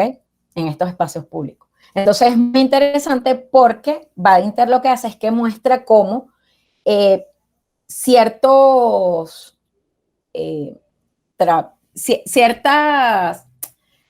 autores, ciertas etapas, ¿ok? De la sociedad en Francia implicaron cambios en ese tratamiento que se le comienzan a dar a los niños y por ende un cambio en esa mirada de la maternidad. Igualmente, ella, bueno, por eso critica el mito de la madre perfecta, habla de la importancia del placer en la maternidad, ¿ok? La maternidad como una elección que, como vemos, coincide con muchas otras de las investigadoras que ya hemos visto, y la necesidad de un reparto equitativo de las responsabilidades parentales, que tiene que ser entre hombres y mujeres. Claro, acá estoy haciendo, pero un barrido rapidísimo por el tema del tiempo, pero si tienen chance, léanselo porque van a disfrutar muchísimo ese libro. El siguiente, por favor. Por supuesto, si estamos hablando además de Occidente, tenemos que hablar de Foucault, de Michel Foucault, y todo lo que es la maternidad como un dispositivo de poder, ¿ok? Y en este caso, un poder biopolítico. Entonces, bueno, Foucault en su trabajo hizo en algún momento una genealogía del discurso materno. Igualmente, bueno, hizo todo un trabajo asociado al tema de la biopolítica y el control del cuerpo femenino, y cómo la maternidad se configura como una herramienta de biopolítica, ¿ok? Donde el Estado y las instituciones médicas intervienen en la regulación de la reproducción y el cuidado de los niños y de las niñas, ¿ok? Igualmente, bueno, la normalización de lo que es la experiencia materna y críticas a la medicalización del parto. Y bueno, si ustedes tienen chance de leer la historia de la clínica, pueden ver cómo en base a los saberes, ¿ok? Y aquí yo voy a dar un ejemplo más asentado en Venezuela, incluso hay compañeras que hicieron una tesis en historia sobre este tema, en la escuela de historia. Bueno, todo este tema de las parteras y las curanderas que tenían cierto rol social, cierto estatus en la época de la colonia, en la época colonial, y voy a hablar de Venezuela porque, bueno, es sobre lo que he leído, como cuando llega el protomedicato a Venezuela, podemos decirlo así, comienza toda una regulación de estos saberes por parte de este protomedicato. Y las mujeres tienen que dejar de cumplir este rol de partería, e incluso ahí entra el tema de dar vida y también el tema de los abortos, ¿ok? Entonces, Foucault, y si lo analizamos desde este tema de la biopolítica del control del cuerpo femenino, el tema del saber y cómo un saber se impone sobre otro y se termina volviendo el saber normalizador, podríamos decirlo así, o el saber hegemónico, terminó arropando y, por supuesto, destruyendo, podríamos decirlo así, ese saber de estas mujeres parteras, a pesar de que, como dije en la sesión pasada, siempre está ese tema de la atención, ¿ok? Hay un saber hegemónico que se impone, pero siempre hay espacios de resistencia. Y esto incluso podemos verlo en la actualidad, donde hay compañeras, por ejemplo, en Mérida, y en otros sitios, donde se están organizando mujeres que hacen partería, ¿ok? Entonces, esto es muy interesante porque primero el tema del cuerpo, ¿no? Maternidad no es únicamente el tema de los cuidados de los niños y de las niñas, sino que aquí entra también todo lo que tiene que ver con la fecundidad, entra lo que tiene que ver con el tema el parto en sí, el posparto, ¿ok? Y bueno, y ese proceso de cuidar a esos niños y esas niñas que nacen. Entonces, claro, es muy interesante todas estas críticas relacionadas al tema de la medicalización del parto y cómo terminaron siendo los hombres, a pesar de que este era un principio, un saber de mujeres, los que terminan imponiéndose como los principales médicos, ¿ok? Aquí el tema de la ginecobstetricia y todo esto, por encima de un saber que era femenino, ¿sí? Exacto, y el tema de las dulas también, que es súper importante y que además sabemos que, bueno, que acá en Venezuela hay un movimiento bien interesante con relación a las dulas, ¿no? A la siguiente, por favor. Igualmente, bueno, tengo que nombrar a Adrienne Rich, que igual una poeta, feminista y activista estadounidense, que para ella la maternidad es una institución, ¿ok? Ella hacía una diferencia, ¿ok? Entre la maternidad como institución y la maternidad como experiencia. ¿Por qué? Porque la maternidad como institución implica un conjunto de normas y roles que son impuestos por el patriarcado. A diferencia de la experiencia real, ¿ok? Y diferente o diversa o individual, diría yo así, de la madre, ¿ok? Desde la vivencia de la maternidad. Entonces, para ella, además, la maternidad es la piedra angular de los diversos sistemas sociales y políticos. ¿Por qué? Porque implicó que excluyó a la mitad de la población de la toma de decisiones y agrandó la diferencia entre los espacios públicos y privados. Y por supuesto, esto tiene que ver con todo el tema de los cuidados, ¿no? ¿Por qué? Porque eximió a los hombres de las tareas en estos espacios privados, siendo las mujeres las que se ocupan de estos hijos y de estas hijas. Igualmente, bueno, ella hizo todo un cuestionamiento de la maternidad como destino biológico, como ya hemos visto, han hecho muchas. plantea la posibilidad de una maternidad que pueda coexistir con el desarrollo personal y la participación de las mujeres en la esfera pública. O sea, la maternidad no tiene que ser una jaula, ¿ok? Para ella tiene que haber una coexistencia entre lo que es la vida pública, entre el tema incluso del activismo y el tema de la maternidad. Y además, para ella, la maternidad responde a los intereses del capitalismo y del patriarcado, ¿ok? O sea, hay una tensión ahí, una contradicción, diría yo. La siguiente, por favor. Igualmente, bueno, hay que hablar de Kate Millett, que fue una escritora, profesora y activista feminista norteamericana.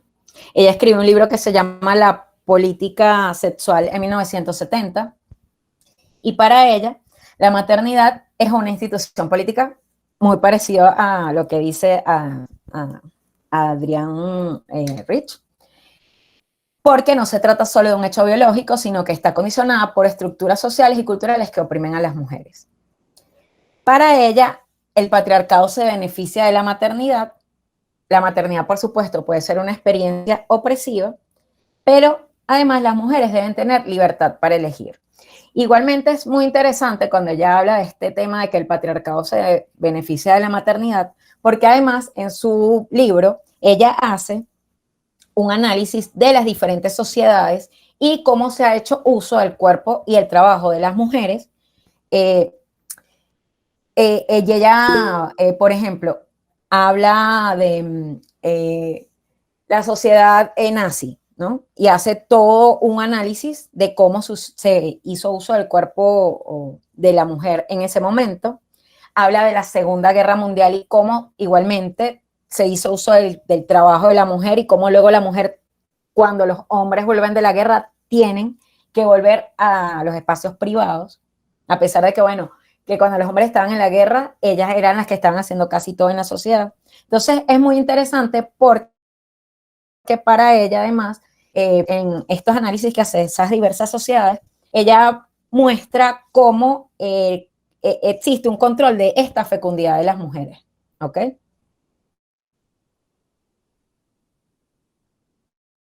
La siguiente, por favor. Bueno, igualmente hay que hablar de Shulamit Firestone, que fue una activista canadiense-estadounidense, que ella hizo un libro en 1970 que se llama La dialéctica del sexo en defensa de la revolución feminista.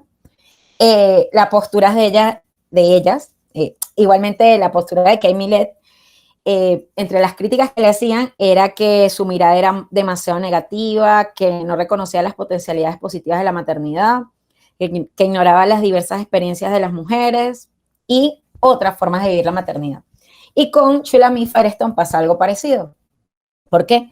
Porque ella consideraba el embarazo, el parto y la crianza como funciones biológicas que se imponían socialmente a las mujeres.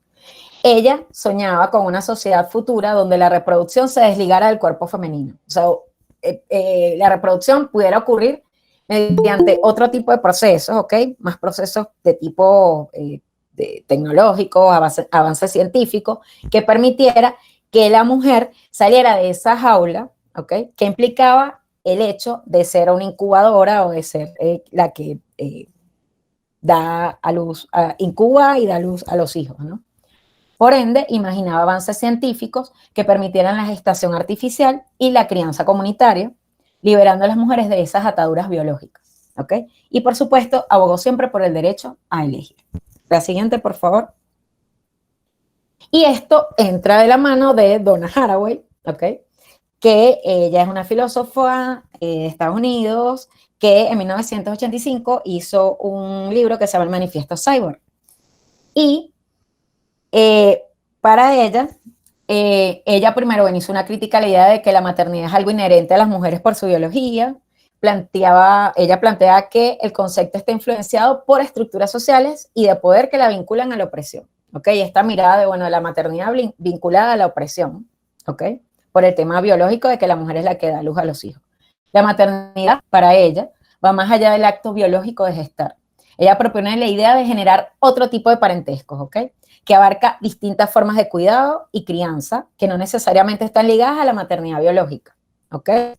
pueden haber otro tipo de crianzas y otros tipos de parentesco. Y ella habla de una maternidad cyborg. ¿Qué significa esto? La maternidad cyborg es la posibilidad de maternidades asistidas por la tecnología. Bueno, un poco, aunque igual todavía se necesita el cuerpo de una mujer para que nazcan los hijos. Pero como ven, estos son debates muy interesantes, ¿ok? Asociados, bueno, a ese tema de cómo se hace uso del cuerpo de la madre, ¿no? Y cómo a lo mejor superando esto, eso implica la liberación de estas mujeres, de las madres, de las mujeres que son madres, que bueno, que son vistas como si estuvieran en una especie de jaula, que estuvieran cautivas, ¿no? La siguiente, por favor. Pero además hay otras posturas muy interesantes, ¿ok? Asociadas al feminismo negro, a los feminismos negros.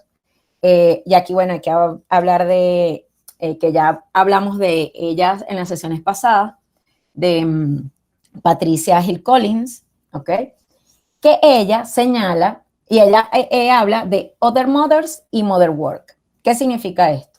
Lo primero es que desde la postura del feminismo negro se señala que la raza, la clase y el género son estructuras que están entrelazadas. Y aquí, bueno, volvemos al concepto de interseccionalidad, que definen y desarrollan la institución de la maternidad y que sustentan privilegios y desigualdades sociales. ¿Por qué decían esto? Porque para ellas, la mujer blanca sí era vista como una madre, pero la mujer negra era vista como paridora, ¿ok? Las mujeres negras, para ellas, jamás fueron relegadas a sus hogares. O sea, ellas, las mujeres negras, trabajaban cuidando, trabajaban siendo nodrizas, dando la teta, pero ellas mismas no tenían derecho al cuidado de sus hijos e hijas.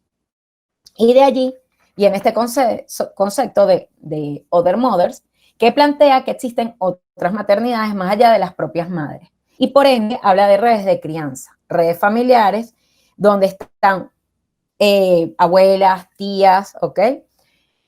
U otras mujeres de la comunidad que crían en conjunto a estos niños y a estas niñas.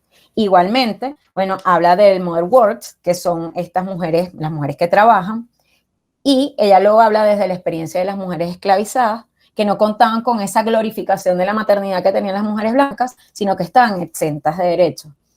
Y estas madres, estas Mother Works, estas madres que tenían que trabajar, estas mujeres afrodescendientes que tenían que trabajar, no experimentaron esa separación de la esfera pública y la privada. Que eso lo hablamos un poco en la sesión pasada cuando hablábamos de que, bueno, las mujeres indígenas, las mujeres afrodescendientes, las mulatas, ¿no? Incluso algunas mestizas, por lo menos dentro de lo que fue la colonia, trabajaban igual, o sea, ese tema de la reclusión en el espacio privado era cierto sector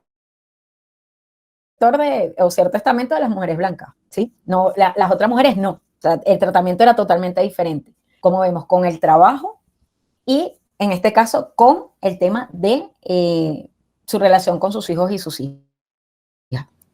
La siguiente, por favor. Entonces, vamos a ver esto de no es una maternidad, son maternidades, vamos a ver otras construcciones que hay asociadas al tema de la maternidad, que además son muy interesantes, ¿ok? Porque rebaten esta mirada occidental, desde Occidente, de la maternidad como una jaula, como un cautiverio, ¿ok? Entonces, la siguiente, porfa. Y bueno, hay que hablar de la maternidad como forma de resistencia. Y esto lo vemos, bueno, dentro del pueblo palestino, en el pueblo del Sahara Occidental, que son pueblos, primero, ocupados, ¿ok? Por otros países, que además los están exterminando, ¿ok? Son pueblos donde han ocurrido genocidios. Y por ende, acá la maternidad es visto como una forma de resistencia. O sea, las mujeres tienen a los hijos y a las hijas para bueno, para que el pueblo no se pierda, ¿no? Podríamos decirlo así.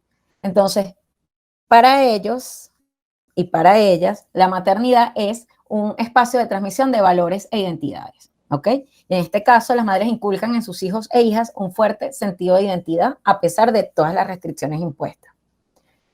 Igualmente, bueno, la educación en la resistencia, educan a sus hijos e hijas en los valores de la resistencia pacífica y la lucha por la autodeterminación, los hogares como espacios de resistencia cultural. Entonces presentan las tradiciones y el idioma a través de la música, la poesía y la artesanía. Y a pesar de toda la represión, de bueno, toda la violación de derechos humanos, de todo lo que viven, para ellas la maternidad se ha convertido en una herramienta poderosa de resistencia. Además, ellas transmiten de generación en generación. Entonces, por ende, bueno, la mirada de estos pueblos con relación a la maternidad es, como pueden ver, totalmente diferente. ¿Ok? ¿Por qué? Porque implica la sobrevivencia de ellos y ellas como pueblo. La siguiente, por favor. Igualmente, bueno, desde los feminismos africanos también hay otros constructos asociados al tema de la maternidad. Y uno de estos, porque además hay múltiples, ¿no? A veces se habla de feminismo negro, bueno, pero hay sus variantes y igualmente pasa con los feminismos indígenas, hay sus variantes, entonces a veces se habla como bloque y no, hay corrientes diferentes, ¿no? Aquí voy a hablar de 3 corrientes dentro de lo que es el feminismo africano. Está el estiwanismo, que esta corriente, que fue creada por Molara Ogudimpe Leslie, ¿ok? Y lo que quiere es revalorizar la maternidad. Por ende, reivindica la maternidad como una fuente de poder y conocimiento ancestral, y dentro de este tipo de feminismo se celebra la crianza como un acto de resistencia. Muy parecido dentro de esta premisa a la mirada de las palestinas y las mujeres saharauis. Igualmente hay una crítica a la opresión patriarcal. ¿Por qué? Porque denuncia la forma en que el patriarcado oprimió a las mujeres. O sea, a pesar de que hay una revalorización de la maternidad, no deja de haber la crítica a la opresión patriarcal, y por ende lo que se busca es desafiar estas estructuras de poder que controlan los cuerpos femeninos. ¿Ok? O sea, el hecho de que se revalorice la maternidad no implica que no se critique toda la opresión que se vive.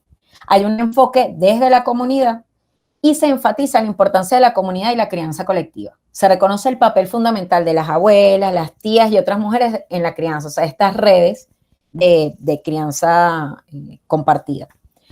Y además aboga por la interseccionalidad, que reconoce que la experiencia de la maternidad está interseccionada por otras variables como la raza, la clase social, la orientación sexual y la religión. En la siguiente, por favor. Existe otra corriente que se llama el modernismo, que bueno, que ya el nombre creo que dice mucho, ¿no? Que es un enfoque afrocéntrico y ecologista, y reivindica las experiencias de las mujeres africanas y su conexión con la naturaleza. Esta corriente fue creada por una autora nigeriana que se llama Catherine Obiamunhu Acholonu, ¿ok? Y el modernismo habla del respeto a todos los seres, especialmente a los niños. La mujer es una prolongación de la madre tierra. Hay una centralidad en la maternidad, ya que se considera que la maternidad es una fuente de poder y sabiduría, y se reivindica su papel en la construcción de una sociedad más justa. Igualmente hay una crítica al patriarcado. Se critica a la manera en que el patriarcado ha evaluado a la maternidad y la ha relegado, ¿ok? Y relega a las mujeres a un rol secundario. E igualmente se promociona la crianza compartida entre hombres y mujeres, lo que implicaría que permitiría una mayor equidad y participación en la vida familiar. Entre las críticas que se le hace, ¿ok?, al estiwanismo y al moterismo, bueno, está el tema del esencialismo y que se le hacen desde Occidente. Dicen que, bueno, que lo ven como una forma de esencialismo que limita la autonomía de las mujeres, ¿no? Estas posturas. Que las mujeres pueden tener experiencias y perspectivas diversas en la maternidad, que esto lo ponen como algo muy general. Y que además hay una idealización de la maternidad, ¿no? Y la siguiente, que sería el negofeminismo. El negofeminismo fue desarrollado por Obioma Naemeka y es llamado así porque es el feminismo de la negociación y es una oposición al extremismo feminista. Por ende, descartan el rechazo a la maternidad ¿ok? Para ellas ese descarte, el rechazo de la maternidad que profesa el feminismo no entra, o sea, dentro de la premisa del negofeminismo, más bien hace una crítica a esto. Se basa en la filosofía del dar y recibir. Y esto viene de la mano de la autora, que ella es nigeriana también, que para ella, bueno, hay que dar y recibir al mismo tiempo, ¿no? O sea, eso es parte de la filosofía de su cultura, que es la cultura Igbo.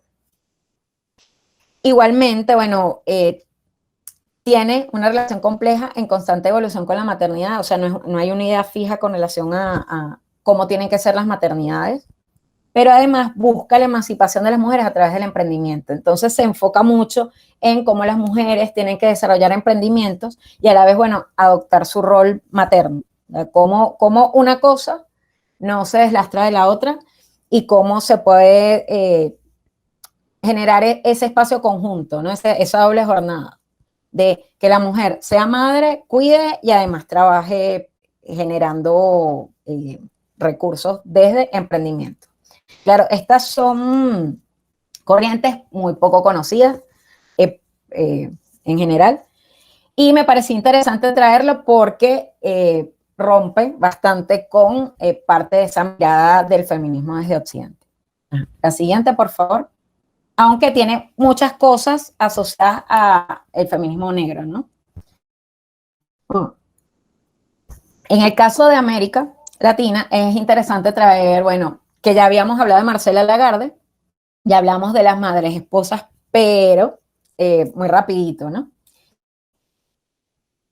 Y Marcela Lagarde, cuando habla de las madres esposas, bueno, primero habla de todo este tema de cómo experimenta una doble jornada, ya que trabajan fuera del hogar, trabajan dentro del espacio doméstico, hacen todo un tema de cuidado no remunerado y esto, por supuesto, implica una sobreexplotación del cuerpo de las mujeres. Entonces, claro, es como la institución social te presiona para que seas la madre perfecta y la esposa perfecta que asuma todo este tema del cuidado y de los roles diferenciados.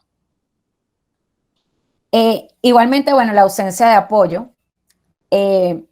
Generalmente, ella cuando caracteriza a las madres esposas, habla de que estas mujeres carecen de redes de apoyo sólidas, ¿ok? Y aquí entra todo el tema de la importancia del rol del Estado y de la sociedad, como son las guarderías accesibles, políticas de trabajo flexibles, o apoyo familiar, ¿no?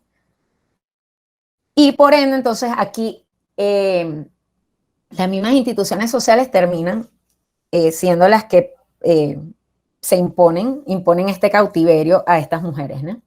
Igualmente, bueno, la invisibilización del trabajo materno, lo que contribuye aún más a esta sobrecarga sobre las mujeres y sobre las madres esposas y a la desigualdad de género y la pérdida de identidad.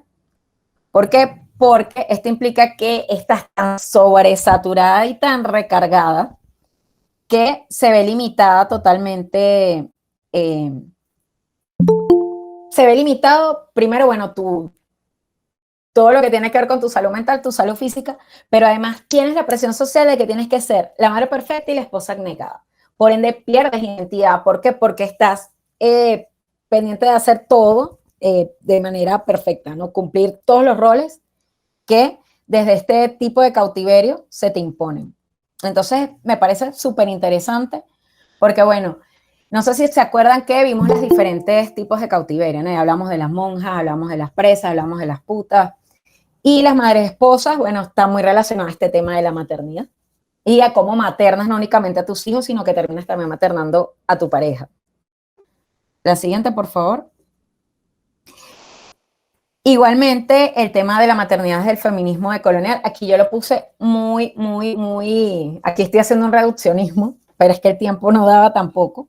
Y bueno, desde el feminismo decolonial se intenta visibilizar la diversidad de las maternidades. No existe un solo tipo de maternidad, existen múltiples tipos de maternidades. Se intenta desnaturalizar la maternidad como destino biológico. Se denuncian las desigualdades y las violencias y por ende se analiza cómo el sistema colonial, capitalista y patriarcal ha precarizado las condiciones de vida de las mujeres.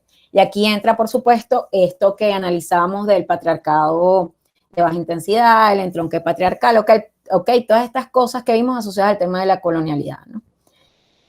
Y, por supuesto, entonces la tarea es reimaginar la maternidad desde otra perspectiva, donde es importante esta creación de redes de apoyo mutuo, que como vemos, muchas de las investigadoras abogan por esto. La siguiente, por favor.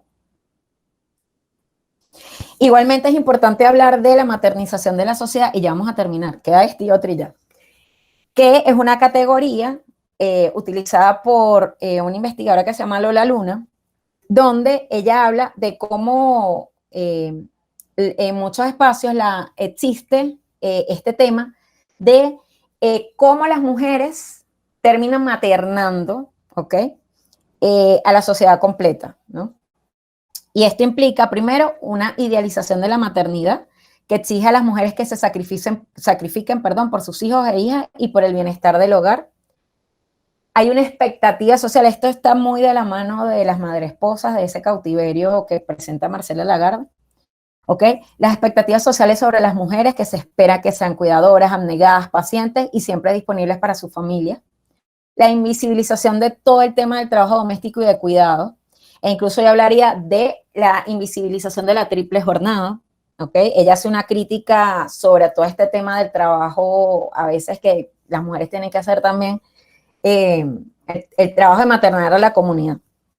No, ella lo hace desde una mirada muy crítica. Y la explotación de la capacidad del cuidado. ¿Por qué? Porque se espera que las mujeres asuman estos roles por un salario menor debido a su natural capacidad de cuidado. O sea, esa idea de que la mujer, por naturaleza, y aquí volvemos a las premisas pasadas, tienen que cuidar porque eso es parte de su instinto materno. ¿Por qué? Porque son mujeres. ¿Y por qué? Porque son las que tienen los hijos, son las que paren y son las encargadas y responsables de los hijos y de las hijas. Porque además hay una seguridad de que ellas sí son las mamás de esos hijos y de esas hijas. La siguiente, por favor. Y ya terminamos. Y este es muy importante, que es la maternidad como forma de activismo político y social. ¿Por qué? Porque en América Latina significó una, y valga la redundancia, una resignificación de la noción de la maternidad. ¿Por qué? Porque se expanden estos roles domésticos privados hacia la arena del espacio público y político, ¿ok? Y por ende aquí hablaríamos de una maternidad política, que implica la existencia de movimientos sociales de madres como una crítica a la inoperancia del cumplimiento de los derechos humanos en varios contextos, ¿ok? Y bueno, vamos a ver algunos ejemplos. Y además, este activismo político de las madres reta a las relaciones con el Estado, porque además son madres organizadas, desde un rol que generalmente categoriza a estas madres como sujetos pasivos, ¿sí? Entonces, claro, el hecho de que estas madres se organicen para dar una batalla, por ejemplo, por la vida de sus hijos, por sus hijos desaparecidos, en la búsqueda de ellos, o bueno, todo el trabajo histórico de las madres de la Plaza de Mayo, todo lo que implicó el tema de las madres buscadoras en México y en otros países de Centroamérica, las madres víctimas de femicidios o feminicidios, las madres, hay varias organizaciones de madres, yo puse la de Soacha en Colombia, pero hay otras, en la búsqueda también de sus hijos que han sido víctimas de falsos positivos y de violación de derechos humanos y de asesinatos. Es muy interesante, ¿no? Porque es otra mirada de la maternidad ya como una forma de activismo político, ¿no? En pro, bueno, de la defensa de los derechos humanos en ciertos contextos particulares. Entonces, bueno, yo hasta acá llego con la presentación. Estoy atenta a las preguntas y a las intervenciones. Y disculpen que no abrí el derecho de palabra, pero es que si no, no íbamos a terminar con la presentación en el tiempo que era. Y gracias. Muchas gracias, Jaime, por todo lo compartido. Ha sido muy importante para nuestra formación antropológica. Bueno, ya son más de las 7. No sé si las ponentes del día de hoy quieren hacer algunos comentarios de las preguntas que se han hecho a lo largo de la sesión. No sé si vas leyendo las preguntas y a lo mejor que Mayrin responda, o sea, en base a las preguntas y después respondo yo en base a las preguntas que hayan surgido de la otra presentación. Sí, yo leí todos los aportes, de verdad, muchísimas gracias, muy interesante, y quería responder rapidito a algunos de ellos. Un colega o una colega mencionan sobre el tema del censo y el autorreconocimiento como población negra, afro o morena en Venezuela. Yo quería destacar que esa pues es complejo, porque se basa en el autorreconocimiento racial, ¿no? Entonces, el autorreconocimiento pues puede estar muy condicionado por un contexto social, un discurso social. En América Latina, durante todo el siglo XX, pues estuvimos trabajando, se nos impuso el discurso del mestizaje, ¿no? Entonces, ese discurso donde somos mestizos, pero sécate el cabello porque te tienes que parecer más a la mujer blanca, entonces condiciona tu autorreconocimiento, ¿no? Y se relativiza. Entonces la población tiende a identificarse más hacia el tono que más se acerca al blanco. Un ejemplo de lo complejo de esta situación es lo ocurrido en Colombia, cuando se hace en el 2018 un nuevo censo y resulta que hay una disminución de más de 4 millones de personas que se identificaban como afrodescendientes. ¿Qué pasó? ¿Hubo un genocidio? No, hay un contexto diferente, la metodología, las herramientas de difusión que se utilizaron para el censo del 2018 fue diferente, entonces el autorreconocimiento como población afro disminuyó. Entonces eso influye mucho en el tema de si me autorreconozco como mujer afro o negra o morena.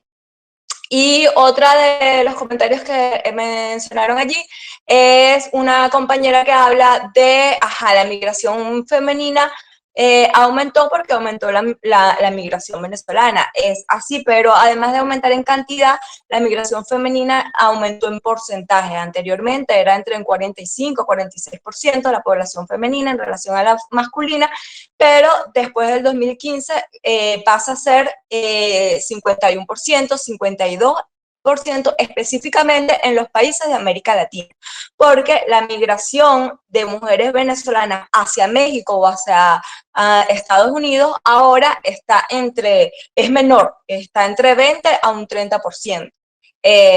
Entonces, por eso es que digo que aumentó. Y relacionado con lo que venía hablando Aime, me preguntan sobre las familias transnacionales.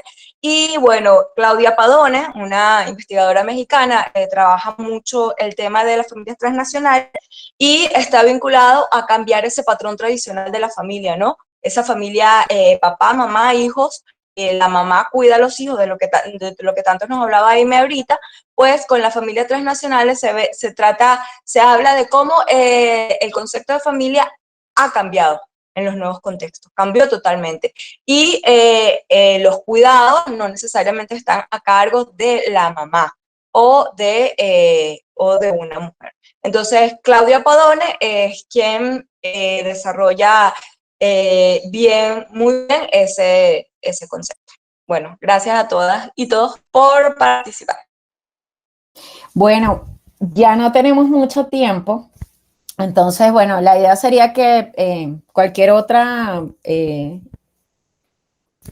pregunta o intervención la hagan por el chat y si pueden prender la cámara para que tomemos la foto, todas y todos. Sí, no se olviden de enviar al menos una cuartilla con la reflexión de hoy. Se recibirá hasta el próximo martes. También me gustaría recordarles llenar el formulario de asistencia que se colocó hace unos minutos. Y como comentaba Dubrasca, e invitarlos a la próxima sesión. Así que, y agradecerle tanto a los que se quedaron al final como a la participación a lo largo de la sesión, también a las ponentes por compartir sus conocimientos con nosotros y nosotras. Así que, sin más que agregar, me gustaría dar por concluida el módulo 3, Antropología, Maternidad y Migraciones. Feliz noche.